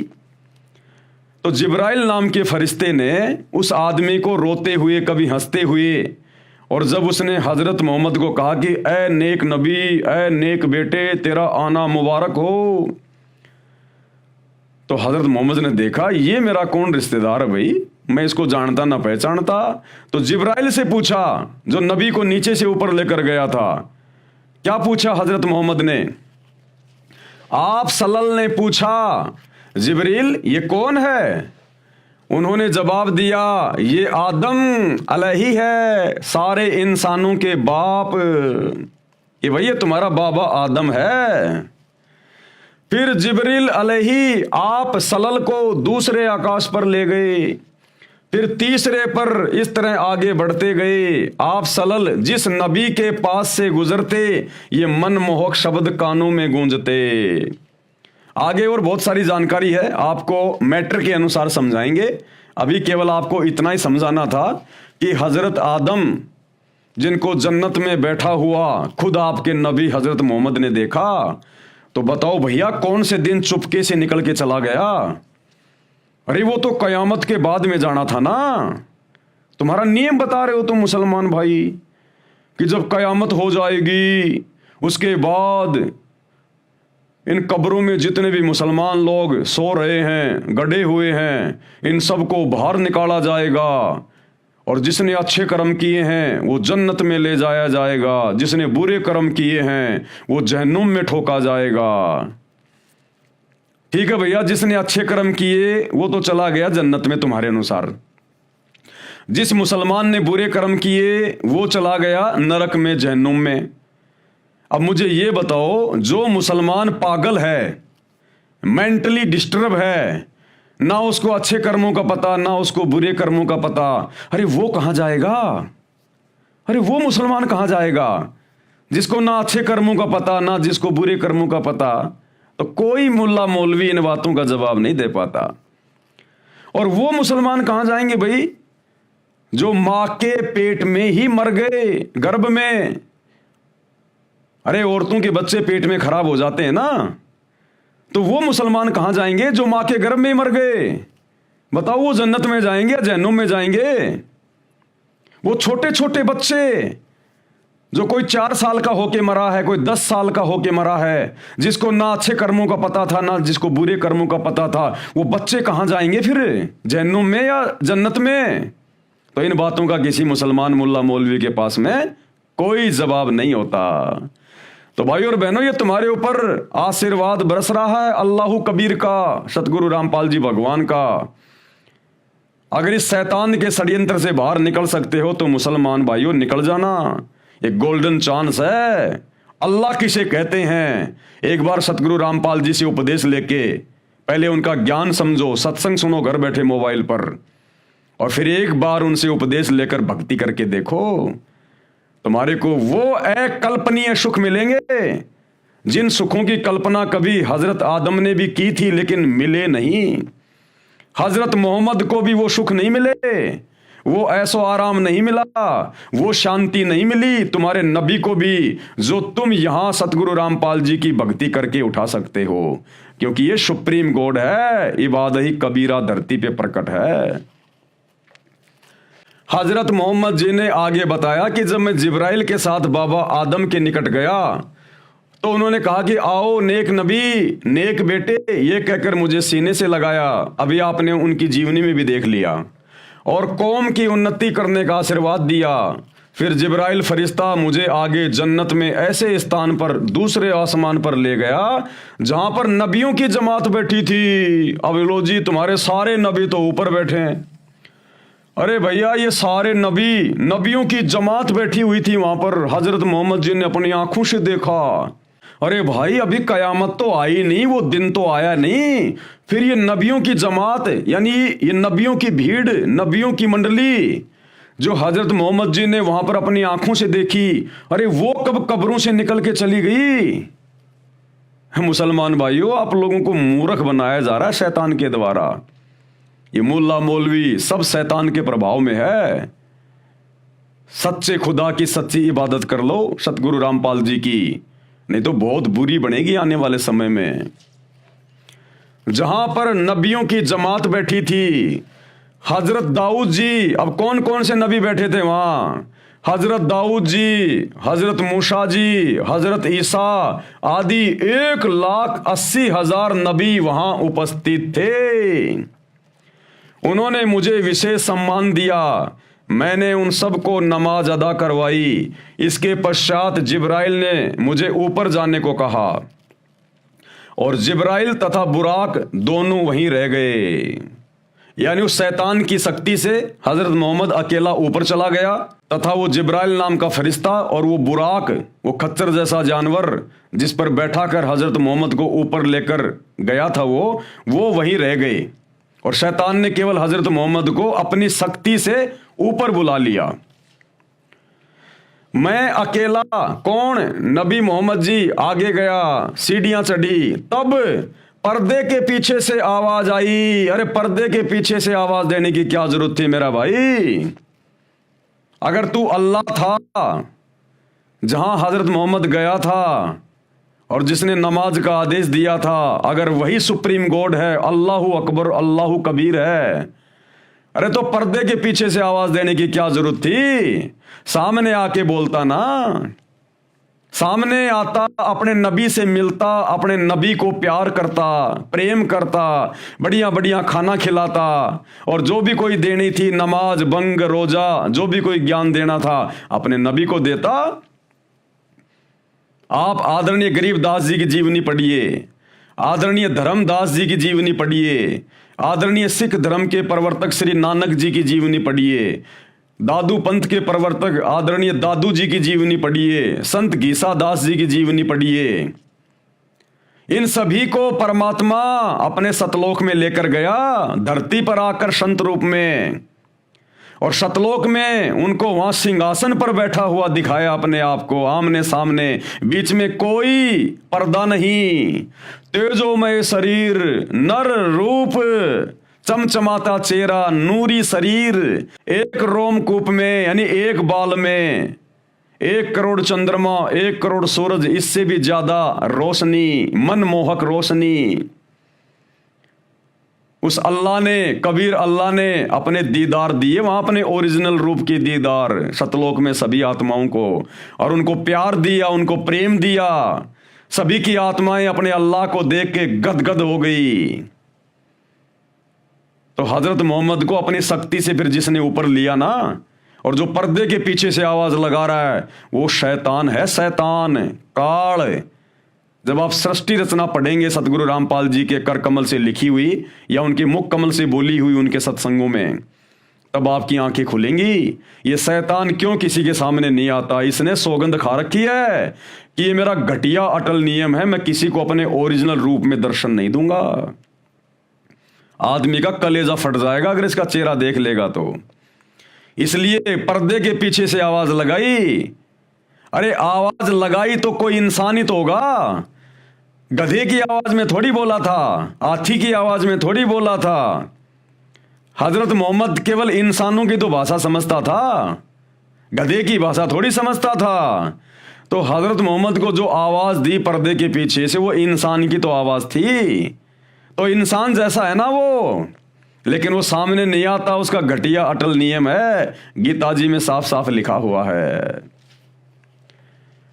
मैं अकेला यानी नबी मोहम्मद जी आगे गया, सीढ़ियां चढ़ी, तब पर्दे के पीछे से आवाज आई कि 50 नमाज प्रतिदिन करो तथा अपने अनुयायी से करवाओ, रोजा रखो यानी व्रत करो, अजान यानी बंग लगाओ, जाओ। मैं वापस आ गया। अब ये आदेश लेके हजरत मोहम्मद जी वापस आ गए। जिस स्थान पर सब नबियों की मंडली बैठी थी, मुझे देखकर मूसा जी आए। देखो तुम्हारे हजरत मूसा जी भी मिले हजरत मोहम्मद को, अपनी जीवनी में साफ साफ लिख रहे हैं। हजरत मूसा जी भी आए। अरे मूसा जी कब अपनी कब्र फोड़ के चले गए भाई? कयामत का दिन तो आया नहीं मुसलमानों। सवाल करो। जीवनी हजरत मोहम्मद को पढ़ के अपने मुल्ला मौलवियों से, जो तुम्हारे को शैतान के मुंह में ठोक रहे हैं उल्टी साधना करवा के, सवाल करो अपने मुल्ला मौलवियों से कि ये नबियों की जमात कौन से दिन पहुंच गई ऊपर? अभी तो कयामत का दिन आया ही नहीं।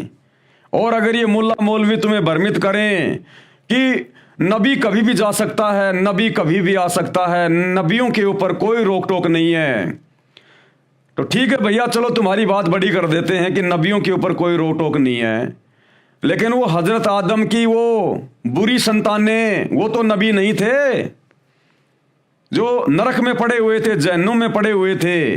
बाईं तरफ हजरत आदम उनको देख देख के रो रहा था कि इन नालायकों ने भक्ति क्यों नहीं करी, मेरी बातें क्यों नहीं मानी, ये नरक में कष्ट भोग रहे हैं।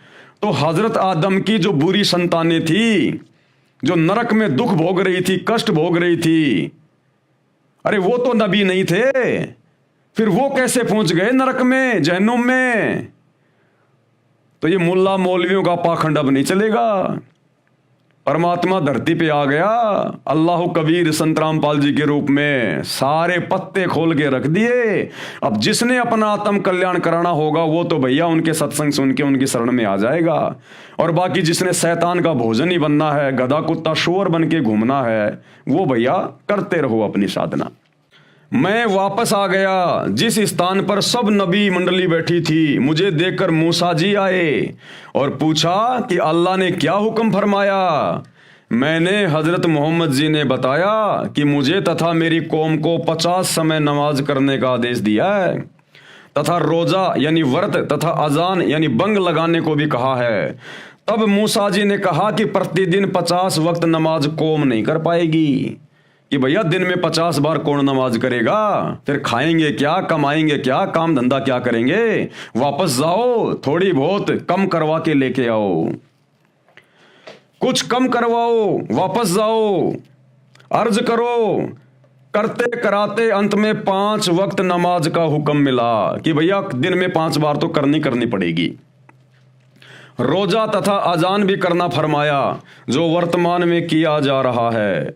नबी मोहम्मद जी ने फिर बताया कि फिर जन्नत के नज़ारे दिखाने के लिए मुझे जिब्राइल फरिश्ता जन्नत में कई स्थानों पर ले गया, यानी स्वर्ग में घुमाने के लिए लेके गया। वहाँ की शोभा अनोखी है, यानी इस पृथ्वी लोक से वहाँ ज़्यादा सुख हैं। अनेकों नेक आत्माएं वहाँ निवास करती हैं। फिर जिब्राइल ने मुझे बुराक पर बैठाकर वापस ज़मीन पर छोड़ दिया। तब ये सत्य घटना बताई। जन्नत व जहन्नुम में जो कुछ वर्तमान में है उसके चश्मदीद गवाह यानी आई विटनेस नबी मोहम्मद जी हैं। यानी सतगुरु रामपाल जी परमेश्वर समझा रहे हैं कि मुसलमान भाइयों, तुम्हारी आंखों के सामने है उस जन्नत में, उस स्वर्ग में हजरत मोहम्मद जी ने अपनी आंखों से क्या क्या देखा। सारे नबियों को देखा, नबियों की जमात को देखा, हज़रत आदम से मिले, नबियों से मिले, हज़रत मूसा से मिले, हज़रत दाऊद से मिले, हज़रत ईसा से मिले, और हज़रत आदम की नेक संतानें भी वहाँ पर अपना कर्म भोग रही थी। मौलवी साहिबान तर्क देते हैं। अब ये मुल्ला मौलवी क्या बोलते हैं, भगत समाज को भ्रमित करने की दृष्टि से, अपने आधे अधूरे ज्ञान के आधार से मुल्ला मौलवी तर्क देते हैं कि बाबा आदम बाईं और बद संतान के कर्म देखकर रो रहे थे, दाईं और नेक संतान के कर्म देखकर हंस रहे थे। तो सतगुरु रामपाल जी कह रहे हैं कि उनकी संतान तो कब्रों में है। अरे मुल्ला मौलवियों, तुम्हारे अनुसार उनके संतानें तो अभी कब्रों में पड़ी हुई है। वो तो जब क़यामत का दिन आएगा कभी खरबों वर्षों बाद में, तब जाएंगी ऊपर। तो वहां कैसे पहुंच गई जिनको हजरत मोहम्मद जी अपनी आंखों से देख के आए हैं। ये जन्म और मरण का चक्कर, ये शैतान का अटल नियम है यहाँ का। ये जन्मना मरना, जन्मना मरना, ये इसका अटल नियम है यहाँ का। जब तक आप सच्चे दरवेश, सच्चे सतगुरु अल्लाहु कबीर सतगुरु रामपाल जी की शरण में आकर उनकी भक्ति नहीं करेंगे, तब तक ये जन्म मरण का चक्कर नहीं मिटेगा, चाहे हिंदू हो चाहे मुसलमान हो। ये अल्लाहु कबीर ने नहीं बनाए हिंदू मुसलमान, ये शैतान का सारा जाल है, षड्यंत्र अपने भोजन के लिए। तो सतगुरु रामपाल जी समझा रहे हैं कि उनकी संतानें तो मुल्ला मौलवियों कब्रों में है। अरे ऊपर क्या देखा फिर, हजरत आदम को दीवारों की तरफ देख कर रो रहे थे क्या? लेखक का वितरक यह है, लेखक यानी अल्लाहु कबीर सतगुरु रामपाल जी ये समझाना चाहते हैं कि आपके नियम के अनुसार तो हजरत आदम जी से हजरत ईसा जी तक को भी कब्रों में रहना चाहिए था। जो नबी मोहम्मद जी ने ऊपर जन्नत में देखे और बातें भी की, उनको नमाज भी पढ़ाई। आदम जी क्या अच्छे बुरे कर्म दीवारों पर देखकर हंस और रो रहे थे? अरे हजरत आदम जी जो बाईं ओर देखकर रो रहे थे, दाईं ओर देखकर हंस रहे थे, वो दीवारों को देख के रो और हंस रहे थे क्या? वहां उनकी अच्छी और बुरी संतानें तो पड़ी हुई थी। तो बुरी और अच्छी संतानें कैसे कब्रों से निकल के चली गई कयामत से पहले? ये तुम्हारी अपनी मनमानी थ्योरी है, तुम्हारे अपने धर्मशास्त्र तो मुल्ला मौलवियों की गलत थ्योरी को कैंसिल कर रहे हैं, कैंसिल। आदम जी क्या अच्छे बुरे कर्म दीवारों पर देखकर हंस और रो रहे थे? उनके दाईं ओर स्वर्ग था तथा बाईं ओर नरक था। उनके संतान भी जहन्नुम तथा जन्नत में थी, नरक और स्वर्ग में। अन्य प्रमाण और सबूत दे रहे हैं सतगुरु रामपाल जी। आसमान की यात्रा के बाद हजरत मोहम्मद से उसके चाचा ने पूछा कि तेरा दादा भी देखा? जब जिब्राइल फरिश्ता हजरत मोहम्मद जी को वापस जमीन पर छोड़कर चला गया, तब हजरत मोहम्मद जी के चाचा ने पूछा, जब हजरत मोहम्मद जी ने पूरी बात बताई ना, मैं ऐसे ऐसे ऊपर गया था, मैंने सब कुछ देखा है, सारे नबियों को देखा है, उनको मैंने नमाज पढ़ाई। तो बाकी मुसलमान समाज तो उनका मजाक उड़ाया करता था, उस समय उनका विरोध किया करता था कि तू ही है एकमात्र जो तेरे को ऊपर लेके गए, तेरे को सब कुछ दिखाया, तू डींग मार रहा है, पाखंड कर रहा है, झूठ बोल रहा है। मोहम्मद जी का बहुत ज्यादा विरोध होता था उन्हीं के समाज के लोगों के द्वारा। तो जब ये सारी बातें नबी मोहम्मद ने अपने चाचा को बताई, तो उनके चाचा ने कहा कि आपने अपने दादा को भी देखा है क्या? ए नबी, आपने वहां अपने दादा को भी देखा क्या जन्नत में, स्वर्ग में? तो नबी हजरत ने कहा कि हाँ मैंने उनको देखा, लेकिन वो जन्नत में नहीं था, वो तो नरक में था, जहन्नुम में। अब ये सच्चाई सुनकर हजरत मोहम्मद का चाचा उनका विरोधी हो गया, उनका दुश्मन हो गया। आसमान की यात्रा के बाद हजरत मोहम्मद से उसके चाचा ने पूछा कि तेरा दादा भी देखा? वह जन्नत में है या जहन्नुम में? मोहम्मद जी ने कहा जहन्नुम यानी नरक में देखा। ये सुनकर उनका चाचा मोहम्मद जी से बहुत नाराज हो गया और बोला, तू मेरे पिताजी को जहन्नुम में बता रहा है, झूठा है। नबी जी ने कहा कि मैंने जो देखा वही बताया है। मोहम्मद का चाचा पूरा विरोधी बन गया था। सच्चाई वही है जो ऊपर बताई है कि बाबा आदम की अच्छी बुरी संतान नरक और स्वर्ग में देखी। मुसलमान भाइयों, मौका है, अल्लाह कबीर धरती पर सतगुरु रामपाल जी के रूप में है। तुम मुसलमान धर्म के भाई बहनों को इन स्वार्थी मुल्ला मौलवियों ने अपने सवारत के लिए और अपने धर्म की इन पुस्तकों को अच्छे से ना समझ पाने के कारण तुम सब लोगों को अज्ञान में बैठा रखा है, अंधकार में। अपनी आत्मा का कल्याण करवा लो। कल को यदि ये शरीर छूट गए ना, जो परमात्मा ने केवल सच्ची इबादत के लिए दिया है, ये मुल्ला मौलवी तुम्हारे कोई काम नहीं आएंगे। ये शैतान भून भून के खाएगा तपतशिला पे और फिर ये नरक में ठोकेगा, जैसे हजरत मोहम्मद जी का दादा नरक में पड़ा हुआ था। बाबा आदम की बुरी संतानें नरक में पड़ी हुई थी। ये नरक में ठोकेगा और फिर 84 लाख योनियों में गधा, कुत्ता, सुअर, बकरा, मुर्गा बनाएगा। जो तुमने मांस मिट्टी खाई है उतने जानवर तुमको बनने पड़ेंगे, अपने गले कटवाने पड़ेंगे। जब तक सच्चे सतगुरु की शरण में आकर सत भक्ति नहीं करेंगे, कुरान शरीफ के वो 3 मंत्र ऐन सीन काफ जो सूर असूरा 42 आयत नंबर 1 और 2 में लिखे हुए हैं, जो वर्तमान में केवल सतगुरु रामपाल जी के पास हैं, यानी कोड वर्ड में उनके वास्तविक मंत्र क्या हैं, उन मंत्रों को जपने से मुक्ति होगी। अन्यथा जहन्नुम में जाओगे, जहन्नुम में कर्म भोगने पड़ेंगे सारे के सारे। ना तुम्हें खुदा का पता, ना तुम्हें खुदा की सच्ची इबादत का पता। पूरे विश्व का मुसलमान समाज भ्रमित है। और कल आप लोगों को दिखा दिया गया था जीवनी हजरत मोहम्मद से कि 63 साल की उम्र में तुम्हारे नबी ए हजरत की किस प्रकार दुर्गति से मौत हुई। अरे अगर तुम्हारा नबी सच्चे खुदा की इबादत कर रहा था तो 63 साल की उम्र में ऐसे दुर्गति से मौत नहीं होनी चाहिए थी। क्या भगवान की सच्ची इबादत करने वाले को अंत समय में इतनी भी रात नहीं मिलेगी? बेचारा हाय हाय करता हुआ मरा, हाय हाय करता हुआ। हजरत मोहम्मद जी के 3 बेटे उनकी आंखों के सामने मर गए। क्या सच्चे खुदा की सच्ची इबादत करने वाले के ऊपर ऐसे दुखों का पहाड़ टूट सकता है क्या? अरे सच्चे खुदा की सच्ची इबादत तो यदि आपके भाग्य में मौत है उसको भी टाल देगी। तो वो अल्लाह आज धरती पर सतगुरु रामपाल जी के रूप में प्रकट है, जो तुम्हारे भाग्य में लिखे हुए दुखों के पहाड़ों को बिल्कुल नष्ट कर देगा। सबकी जेब में मोबाइल है, उसी अल्लाह के रहमो करम से यूट्यूब पर सतगुरु रामपाल जी के सत्संग सुनना शुरू कर दीजिएगा। और बात समझ में आ जाए तो भैया थोड़े बहुत दिनों की बात है, युग परिवर्तन का दौर चल रहा है, 2028 निर्धारित है।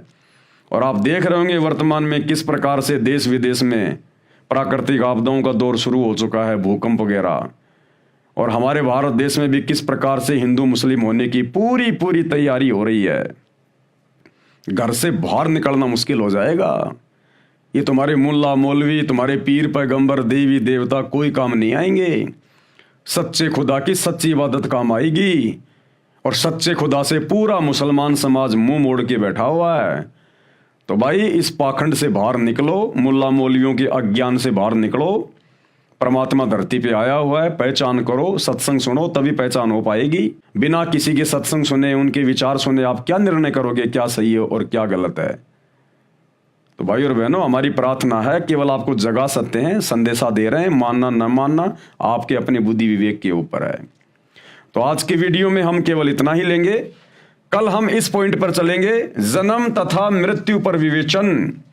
यानी मुसलमान धर्म के मुल्ला मौलवी जो अपने धर्म ग्रंथों को ना समझ पाने के कारण पूरे समाज को भ्रमित करके बैठे हैं कि बारंबार जन्म और मृत्यु नहीं होती, बस एक बार ही जन्म मिलता है और मरने के बाद हम तो उनको कब्रों में दफना देते हैं।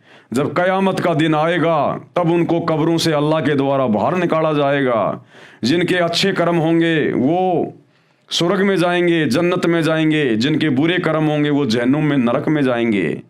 तो भैया मांस खाने वाले, मांस काटने वाले, ये अच्छे कर्म है क्या? अरे मांस काटना, मांस खाना ये अच्छा कर्म है क्या? तो इस आधार से तो भाई 99% मुसलमान भाई बहन जहन्नुम में जाएंगे। और जो मुल्ला मौलवियों ने अपनी थ्योरी बिल्कुल फाइनल कर दी है कि बार बार जन्म नहीं लेना पड़ता, भैया जब तक सतगुरु रामपाल जी की शरण में आकर सत भक्ति करके अपना मोक्ष नहीं करवा लोगे, तब तक भैया यहाँ तो अनिश्चित काल समय के लिए युगों युगों तक आपको इसी प्रकार से जन्म लेने पड़ेंगे। कभी इंसान के तो कभी गधे कुत्ते सूअर के, फिर नरक भोगना। ये प्रोसीजर काल की शैतान की इसी प्रकार से चलती रहेगी।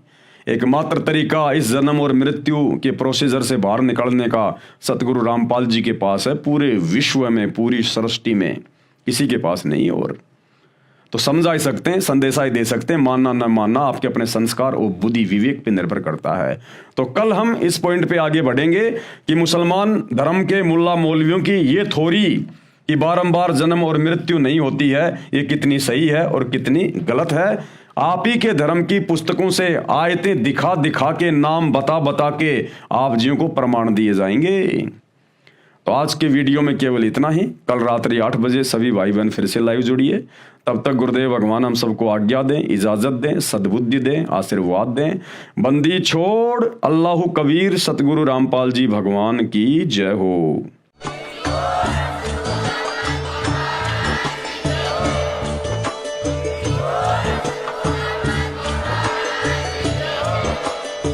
भाई जो गुरु वचन पे डट गे, कट गे फंद 84 के, कट गे फंद 84 के, कट गे फंद 84 के।